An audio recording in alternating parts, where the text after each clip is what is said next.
Cervical স্পাইনে ultrasound stimulation করলে একটা কি হয়, মাথা ঘোরাটা একটু বেড়ে যায় সময়, যখন যাওয়ার সময় মাথা ঘোরাটা বাড়ে না,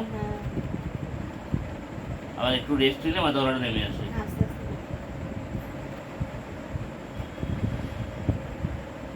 স্পাইনাল লিগামেন্ট একটু কমে গেছে তো এটা হয়েছে, অনেকটাই কমেছে।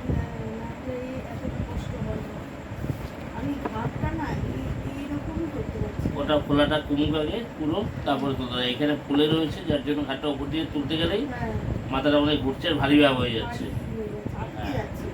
হ্যাঁ, খোলাটা না কমা পর্যন্ত হবে না, তাই ইউএসটি দিয়ে খোলাটা নামিয়ে আনবে।